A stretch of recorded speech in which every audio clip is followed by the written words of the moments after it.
Good morning from Howrah station old complex. আজ 23শে ফেব্রুয়ারি 2026 সোমবার। ঘড়িতে এখন সকাল 6:30। আমি আজকে 2 নং প্ল্যাটফর্ম থেকে 7:45-এ 22309 হাওড়া জামালপুরগামী বন্দে ভারত এক্সপ্রেস ধরে যাব রামপুরহাট জংশন। পৌঁছবে সকাল 10টা, অর্থাৎ 1.25 ঘন্টার একটা ছোট্ট জার্নি। মাঝে একটি মাত্র স্টেশন বোলপুর শান্তিনিকেতন আসবে সকাল 9:15টায়। এই ট্রেন শুক্রবার বাদে সপ্তাহের প্রতিদিন চলে। এসি চেয়ার কারের ভাড়া 750 টাকা এবং এক্সিকিউটিভ ক্লাস 1380 টাকা, এবং অবশ্যই ব্রেকফাস্ট সহ। 2 নং প্ল্যাটফর্মে আমাদের ট্রেন দিয়ে দিয়েছে। আমি দুদিনে দেখে নেব বীরভূমের মোট 5টি সতীপীঠ: বক্রেশ্বরের দেবী মহিষমর্দিনী, লাভপুরের দেবী ফুল্লরা, বোলপুরে কঙ্কালীতলা, নলহাটিতে নলাটেশ্বরী এবং সাঁইথিয়ায় দেবী নন্দিকেশ্বরী। এছাড়া মল্লারপুরের মল্লেশ্বর মহাদেব, সিদ্ধেশ্বরী মা ও কৃষ্ণানন্দ আগমবাগীশের জীবন্ত সমাধিও দেখব। আজকে দেখে নেব তারাপীঠ মন্দির ও সন্ধ্যারতি ও মুন্ডমালিনী তলা। আমার পড়েছে এই ডান দিকে 3 জনের মাঝের সিট 36, আর লাগেজ রেখে দিয়েছি। লাগেজ বেশি করিনি, এই একটা হ্যান্ড লাগেজ আছে। কিছুক্ষণের মধ্যেই ট্রেন ছেড়ে দেবে।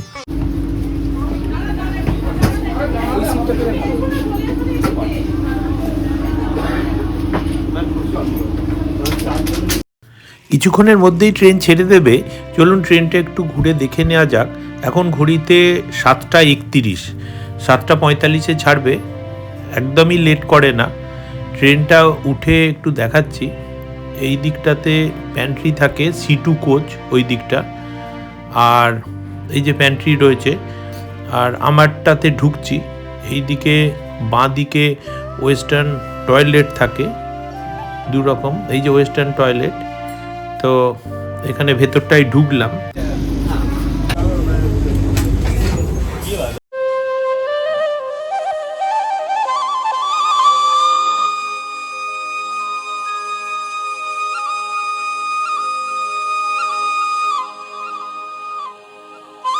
এখন ঘড়িতে সকাল 7:45, অর্থাৎ একদম ঠিক সময় আমাদের ট্রেন হাওড়া স্টেশন ছেড়ে দিল।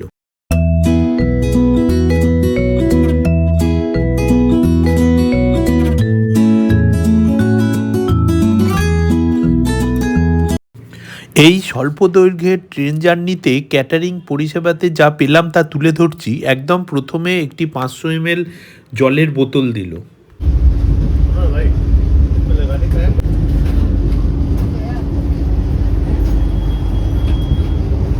প্রত্যেক প্যাসেঞ্জারের সামনে খাবার টেবিলের পেছনে কুইক সেবা বলে একটি ফোন নাম্বার দেওয়া আছে। যে কোনো ধরনের পরিচ্ছন্নতা ও সহযোগিতার জন্য এই নাম্বারে কল করা যাবে। এরপরে সবাইকে দিচ্ছে একটি করে বাংলা, হিন্দি বা ইংরাজি কাগজ। আমি বেছে নিলাম এই সময় খবরের কাগজটি। সামনে আসছে ক্লিনিং সুপারভাইজার, আর এর পেছনে নিয়ে আসছে টি বিস্কিট। লাল রঙের একটি প্লেটের মধ্যে দিয়ে গেল ইনস্ট্যান্ট ইলাচি টি এবং ওটস ডাইজেস্টিভ বিস্কুটের একটি প্যাকেট। টিটি সাহেব ইতিমধ্যে ট্যাবেতেই সকলের উপস্থিতির দিকে চোখ বুলিয়ে নিচ্ছেন। ইনস্ট্যান্ট চায়ের জন্য গরম জল নিয়ে আসছে এখন, তাই চায়ের কাপটা একদম রেডি করে রাখলাম এবং অবশ্যই খুব তাড়াতাড়ি চাটাকেও বানিয়ে ফেললাম। ওই দূরে দরজার ডান দিকে যে ডিসপ্লে বোর্ড রয়েছে, ওখানে লেখা আছে বোলপুর শান্তিনিকেতন, মানে যেটা আসছে।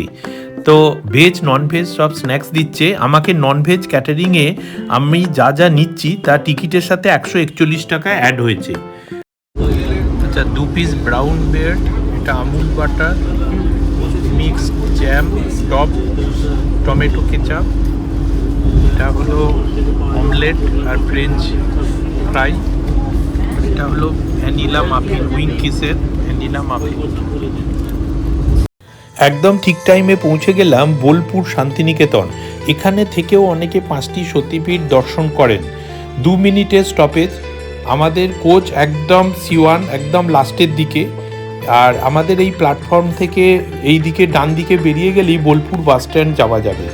এরপর উঠে পড়লাম। দরওয়াজে বন্ধ।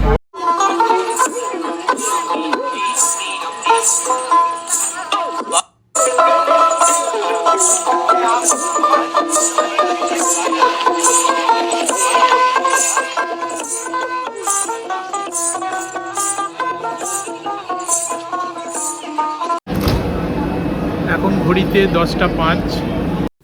অর্থাৎ আমরা ঠিক সময় এসে পৌঁছে গেলাম রামপুরহাট জংশনের 2 নং প্ল্যাটফর্মে। এবারে ট্রেনকে বিদায় জানাবার পালা।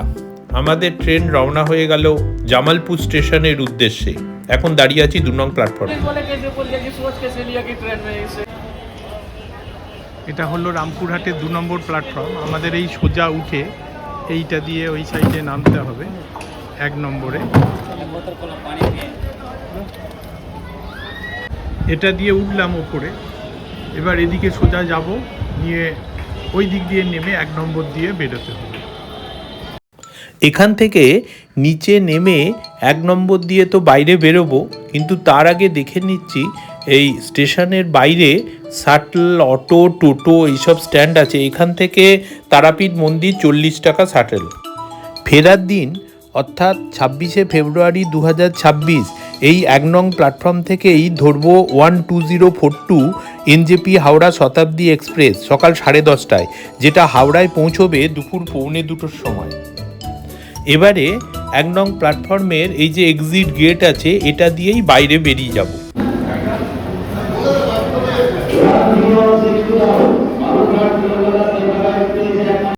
স্টেশনের বাইরে বেরিয়ে এসেছি, এখন 10:13। ওইদিকে টিকিট কাউন্টার রয়েছে। আর একটু যদি ঘুরিয়ে দেখাই, এই রকমই একটা তারাপীঠ মন্দিরের আদলে একটা রেপ্লিকা করেছে, খুব সুন্দর। ওপরে মন্দিরের চূড়ো। আর বাঁদিকে যদি আমি ঘুরে যাই, তাহলে আবার বাঁদিকে ঘুরলে এক্সিট গেট আছে, গাড়ি আছে। এই দিক থেকে বেরিয়েছি, ঠিক উল্টো দিকে এই রকম থ্যাংক ইউ গেট আছে, ওই গেট দিয়ে বেরোতে হবে, নিয়ে ডান সাইডে যেতে হবে। ডান সাইডে গেলে অটো স্ট্যান্ড আছে।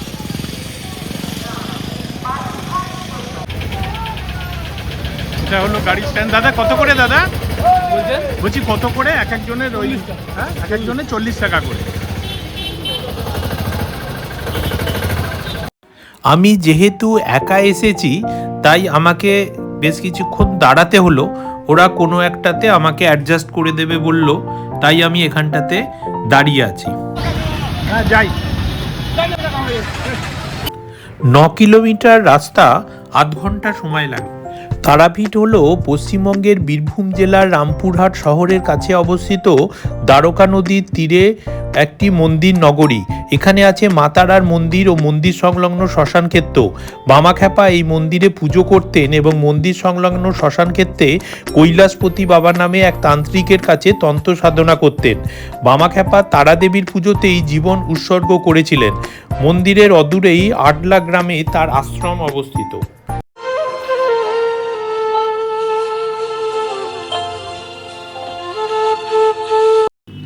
আমরা এই দিক দিয়ে সোজা এলাম, আর রাস্তার ডান দিকে এটা তারামা সরণি, মানে তারাপীঠ মন্দির যাবার রাস্তা, আর ঠিক উল্টো দিকে আছে মুন্ডমালিনী তলা।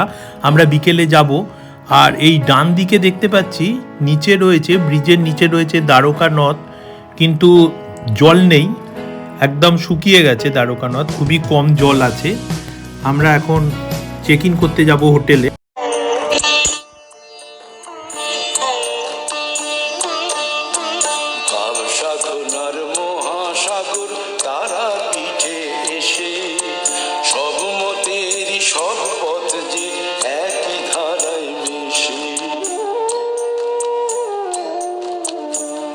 সাধনার মহাসাগর তারা পিঠে এসে, সব মতের সব পথ যে একই ধারায় মিশে।